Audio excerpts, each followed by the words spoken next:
जय हिंद दोस्तों। तो दोस्तों कैसे हो? आशा करता हूं कि आप लोग बहुत अच्छे होंगे। आज मैं आपको बेसिकली बताने वाला हूं यानी कि पढ़ाने वाला हूं फिजिक्स क्लास 12 का वेरी मोस्ट इम्पोर्टेंट प्रश्न। यहां पर देखिए चैप्टर 1 यानी कि विद्युत आवेश तथा क्षेत्र 2024 के पेपर में टपक से टपकने वाला प्रश्न है। तो आपको क्या करना है, वेरी मोस्ट इंपोर्टेंट प्रश्न बता रहा हूं। आपको जितने भी प्रश्न बताया जाएगा आपको काम क्या करना है, सिर्फ और सिर्फ अपने नोट कॉपी में नोट कर लेना है, ताकि आपको जो है ना कभी भी इस नोट्स की ज़रूरत नहीं पड़ेगा। साथ ही साथ मैं आपको बताता हूं जितने भी मैं बताऊंगा यानी क्वेश्चन आंसर, सभी क्वेश्चन आंसर को आप अपने नोट कॉपी में नोट कर लेना। अगर चैनल पर नया हो तो जल्दी से जाकर के सब्सक्राइब कर लेना और बेल आइकन की घंटी को ऑल कर देना, जिससे कि क्या है कि आने वाला वीडियो का नोटिफिकेशन आप लोगों को सबसे पहले मिले फ्रेंड। तो चलिए वीडियो को स्टार्ट करते हैं और आपको पॉइंट टू पॉइंट सभी क्वेश्चन का सॉल्व यानी कि आंसर सहित सॉल्व करके अच्छे तरीके से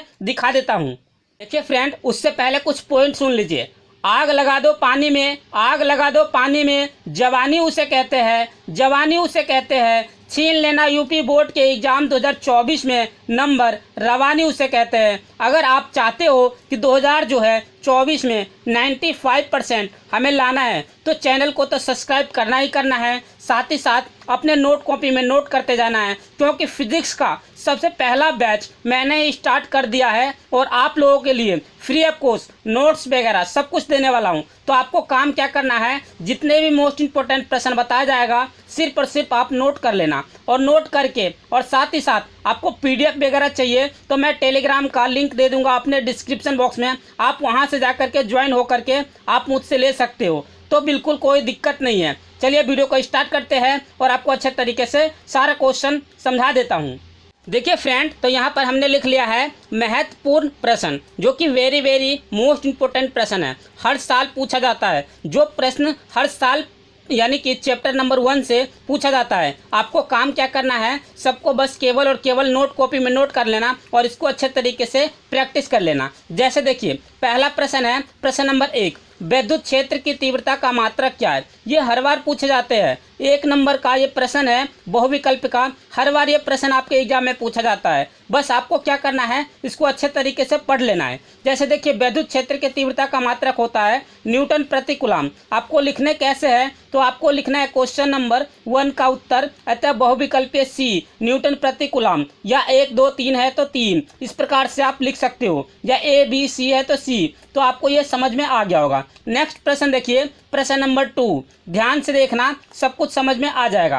प्रश्न नंबर 2 क्या कह रहा है, एक इलेक्ट्रॉन विद्युत क्षेत्र में क्षेत्र के अभिलंबवत प्रवेश करता है तो इलेक्ट्रॉन का गमन पथ क्या होगा। मतलब कि इसका गमन पथ क्या होगा, तो आपको बहुविकल्प में ऑप्शन नंबर डी यानी कि ये आप लगा सकते हो, यानी कि परवलयाकार होता है। इस प्रकार से आप अच्छे तरीके से नोट कॉपी में नोट जरूर कर लेना। चलिए नेक्स्ट प्रश्न की ओर चलते हैं और आपको अच्छे तरीके से स्टेप बाय स्टेप सब कुछ दिखा देता हूँ। देखिए फ्रेंड, नेक्स्ट क्वेश्चन है क्वेश्चन नंबर 3। क्वेश्चन नंबर 3 क्या कह रहा है, 2 आवेश K1 यानी कि प्रवैद्युतांक वाले माध्यम में रखे हैं, उसके मध्य लगने वाला स्थिर विद्युतिक बल F है। यदि माध्यम का प्रवैद्युतांक बदलकर K2 हो जाए तब इसके माध्यम में स्थिर वैद्युतिक यानी बल क्या होगा, यानी कि वैद्युतिक बल क्या होगा। मोस्ट इंपोर्टेंट प्रश्न है। तो आपको क्या करना है, कुछ भी नहीं, बस सिंपल है। K1 का मान दिया हुआ है, K2 का मान दिया है, तो हमें देख लेना है क्वेश्चन में ही इसका आंसर छुपा रहता है। तो देखिए K1 अपॉन K2 और ब्रैकेट के बाहर या इनटू में F होता है, यानी कि वैद्युत बल, तो बल भी आ गया हमारा F, और ये प्रवैद्युतांक K1 और प्रवैद्युतांक K2, तो हम इसको इस प्रकार से लिख सकते हैं। तो ऑप्शन नंबर C हमारा राइट है। तो अच्छे तरीके से आपको समझ में आ गया होगा। नेक्स्ट प्रश्न देखिए, प्रश्न नंबर 4। प्रश्न नंबर 4 क्या कह रहा है, कह रहा है कि बराबर द्रव्यमान के गोलों यानी कि गोले या गोलो एक ही बात है, यानी गोले A एवं B को क्रम से प्लस Q आवेश माइनस Q आवेश दिया गया है। यदि आवेशों के पश्चात उसके द्रव्यमान क्रम से Ma और Mb हो तो Ma एवं Mb को संबंध क्या है, या Mb से संबंध क्या होगा। तो बहुत सिंपल है, ध्यान से देखना, इसका राइट आंसर हो जाएगा यानी कि MA संबंध जो है हमारा MB से है। इस प्रकार से आप इसका आंसर लगा सकते हो। तो अच्छे तरीके से ये क्वेश्चन समझ में आ गया होगा। चलिए अब नेक्स्ट प्रश्न की ओर चलते हैं और आपको स्टेप बाय स्टेप इसी प्रकार से समझा देता हूँ। देखिए फ्रेंड, क्वेश्चन नंबर 5 क्या कह रहा है, दो बिंदु आवेशों के बीच यानी कि बल हमारा F न्यूटन स्थित वैद्युत बल्ब कार्य करता है। यदि आवेशों को के प्रवैद्युतांक के माध्यम में रख दिया जाए तब यह बल क्या होगा, यानी कि इसका राइट आंसर हो जाएगा। अतः बहुविकल्पीय डी ऑप्शन हमारा सही है, F/K तो राइट आंसर है। तो आपको अच्छे तरीके से समझ में आ रहा होगा। चलिए अब नेक्स्ट प्रश्न की ओर चलते हैं और आपको स्टेप बाय स्टेप सब कुछ दिखा देता हूँ। इस प्रश्न में मैंने लॉन्ग क्वेश्चन, शॉर्ट क्वेश्चन, सभी क्वेश्चन अच्छे तरीके से समझाया है और आपको बस केवल और केवल एक ही काम करना है, अपने नोट कॉपी में नोट जरूर कर लेना। देखिए फ्रेंड, नेक्स्ट क्वेश्चन है क्वेश्चन नंबर 6। क्वेश्चन नंबर 6 जो है बहुत ही ज़्यादा इंपॉर्टेंट है, वेरी मोस्ट इंपॉर्टेंट है। आपको क्या करना है, इस प्रश्न को अपने नोट कॉपी में नोट कर लेना, क्योंकि 2024 में ये प्रश्न पूछे जा सकते हैं, क्योंकि 2023 में ये प्रश्न नहीं आया था। इसी वजह से मैं कह रहा हूँ 2024 में पक्का ये प्रश्न पूछे जाएंगे। तो आप अपने नोट कॉपी में नोट जरूर कर लेना। क्वेश्चन नंबर 6 है, कूलाम का नियम लिखिए। या कूलाम का नियम किसे कहते हैं, या कूलाम का नियम क्या है, कूलाम की परिभाषा बताइए। इस प्रकार से आपके एग्जाम में प्रश्न पूछे जाएंगे। तो आपको उत्तर लिखना है। सबसे पहले तो आपको डायग्राम देखना है। एक ऐसी लंबी सी लकीर खींच देना जहां पर हमारा आवेश Q1 आवेश Q2 होगा, जिनकी बीच की दूरी हमारा क्या है, R है। तो इस प्रकार से हम इस डायग्राम को अच्छे तरीके से बना लेंगे। बनाने के बाद हमें लिखना क्या है, हेडिंग डाल करके लिखना है कूलाम का नियम। इसी प्रकार से आपको लिखना है। लिखने के बाद लिखोगे क्या, माना आवेश Q1 व Q2 है जिसके बीच की दूरी, जिसके लिख देते हैं, जिसके बीच की दूरी R है तथा इस पर कार्य करने वाला बल F है।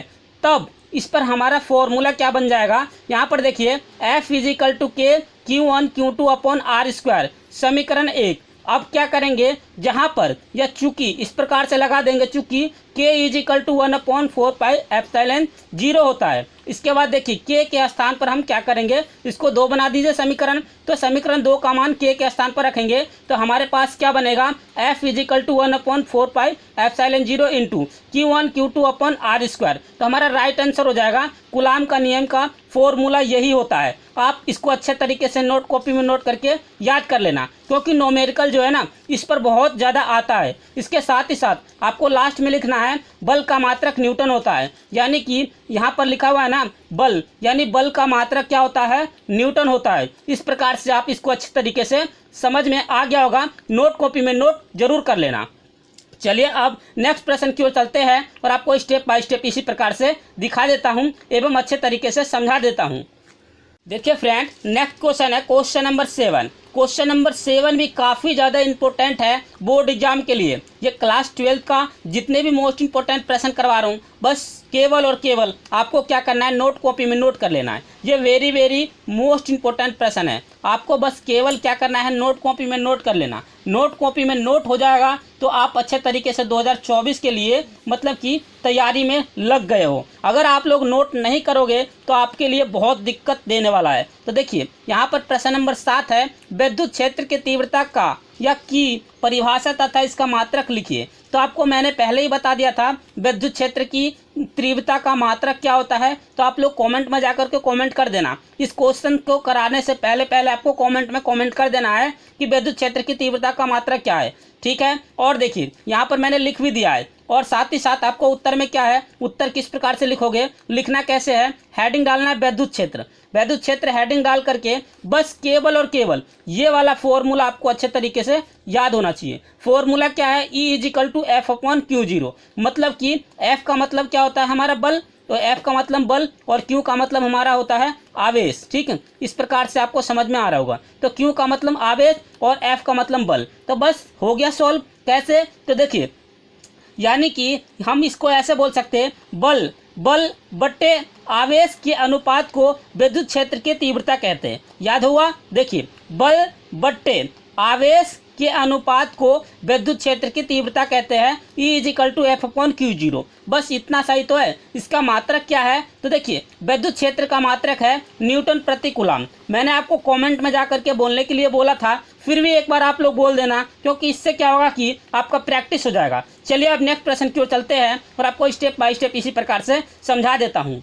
देखिए फ्रेंड, क्वेश्चन नंबर देखिए, यहाँ पर क्वेश्चन नंबर 8 है ये, ठीक है। क्वेश्चन नंबर 8 देखना, बहुत ध्यान से देखना, क्योंकि वेरी मोस्ट इंपॉर्टेंट प्रश्न है ये। अब की बार ये 2024 में पक्का आने वाला है। तो आपको काम क्या करना है, जितने भी प्रश्न मैं बता रहा हूँ वेरी मोस्ट इंपॉर्टेंट प्रश्न है, क्योंकि 2023 में ये प्रश्न नहीं पूछा गया था, लेकिन अब की बार 2024 में पक्का पूछे जाएंगे। तो आपको अपने नोट कॉपी में नोट जरूर कर लेना। जैसे देखिए, पहला यहाँ पर देखिए 8वां प्रश्न है। यहाँ पर लिखा है विद्युत द्विध्रुव की अक्षीय स्थिति में, ठीक है। एक होता है अक्षीय स्थिति, एक होता है निरक्षीय स्थिति। तो अक्षीय स्थिति में या अक्षीय दिशा में अत्यधिक दूरी पर स्थित बिंदु पर विद्युत क्षेत्र की तीव्रता का व्यंजक प्राप्त कीजिए। मोस्ट इंपोर्टेंट है, एग्जाम की दृष्टि से देखना, ये वेरी मोस्ट इंपोर्टेंट प्रश्न है। तो आपको इसी प्रकार से इस क्वेश्चन को नोट कॉपी में नोट कर लेना। जैसे देखिए, आपको यहाँ से लेकर के यहाँ तक एक डायग्राम दिख रहा है, यानी ए से लेकर के बी तक डैश डैश डैश E2 से लेकर E1 तक, इसके बीच की दूरी हमारा P है। और यहाँ पर देखिए -Q +Q और O से लेकर बिंदु P तक के बीच की दूरी R है। अब इसके बाद हम इसी के अनुसार यहाँ पर लिखेंगे। तो कैसे लिखेंगे, ध्यान से देखना। सबसे पहले आपको लिखना है, माना एक विद्युत द्विध्रुव AB है। कैसे? ऐसे देखिए, A और B है इसका विद्युत द्विध्रुव, किसी माध्यम में स्थित है जिसका प्रवैद्युतांक K है, और इसका प्रवैद्युतांक जो होता है K होता है। विद्युत द्विध्रुव -Q +Q कूलाम आवेशों से बना है। तो बिंदु O से R दूरी पर एक बिंदु P स्थित है, बिंदु O से R दूरी पर एक बिंदु P स्थित है। तब जाकर के विद्युत क्षेत्र की तीव्रता का मात्रक ज्ञात कीजिए, या विद्युत क्षेत्र की तीव्रता के लिए फॉर्मूला ज्ञात कीजिए। तो मोस्ट इंपोर्टेंट है। यहाँ तक तो आपको समझ में आ गया होगा, और अच्छे तरीके से इसको नोट कॉपी में नोट कर लेना, तभी जाकर के आपको समझ में आएगा, अन्यथा आपको दिक्कत हो जाएगा। बस आप नोट कॉपी में नोट जरूर कर लेना। देखिए फ्रेंड, इसके बाद आपको क्या करना है, देखिए +Q आवेश के लिए विद्युत क्षेत्र की तीव्रता के लिए फॉर्मूला है E1 = 1/4πε0 K × Q/R - L का होल स्क्वायर। समीकरण 1। ये तो आपको क्लियर समझ में आ रहा होगा, यानी प्लस में है तो यहाँ प्लस में लिखेंगे। अगर माइनस में आ रहा है, यानी कि माइनस में आवेश क्यों के लिए आ रहा है, विद्युत क्षेत्र की तीव्रता के लिए फॉर्मूला, तो यहाँ पर लिखेंगे E2 = 1/4πε0 K × Q/R + L का होल स्क्वायर। यहाँ पर देखिए माइनस लिखेंगे, यहाँ पर लिखेंगे प्लस। तो ये देखिए समीकरण 2 बन गया। समीकरण 1 और समीकरण 2 से क्या करेंगे, घटाने पर, तो समीकरण 1 को समीकरण 2 को क्या करेंगे, घटा देंगे। तो यहाँ पर लिखेंगे क्या, E = E1 माइनस का E2। तो देखिए E1 का मान जो था हमारा ये है, और E2 का मान माइनस ये कर देंगे। तो बस इसके बाद क्या करेंगे, यहाँ पर देखिए E = Q/ यहाँ पर 4πε0, क्योंकि देखिए यहाँ भी Q यहाँ भी Q, तो Q कॉमन ले लेंगे और ब्रैकेट लगा देंगे। यहाँ भी 4πε0 × K, यहाँ भी 4πε0 × K, तो ये दोनों कॉमन ले लेंगे। तो क्या बचेगा, हमारे ब्रैकेट के अंदर बचेगा, यहाँ से बाहर आ जाएगा तो 1, और बट्टे में आ जाएगा R - L का होल स्क्वायर माइनस का। अब यहाँ पर भी 1 बनेगा, क्योंकि Q बाहर आ गया, तो अंदर क्या बचेगा, R + L का होल स्क्वायर। तो ये भी समझ में आ गया होगा। इसके साथ ही साथ देखिए आपको क्या करना है, E = Q/4πε0 × K, और ब्रैकेट के अंदर इसकी तिरछी मल्टीप्लाई इसकी इसमें कर दीजिए। तो R + L का होल स्क्वायर, माइनस बीच में लगा हुआ है तो माइनस लगाएंगे, फिर R - L का होल स्क्वायर की 1 में मल्टीप्लाई करेंगे तो R - L का होल स्क्वायर, और अपॉन में कर देंगे, क्योंकि R की गुना R में करेंगे तो R² minus plus minus L की गुना L में करेंगे तो L² का भी होल स्क्वायर। तो यहाँ तक आपको कोई डाउट नहीं है, तो अच्छे तरीके से यहाँ तक समझ में आ गया होगा। चलिए और पीछे की तरफ ले चलता हूँ, यानी कि पेज पलट करके अच्छे तरीके से मैं आपको समझा देता हूँ।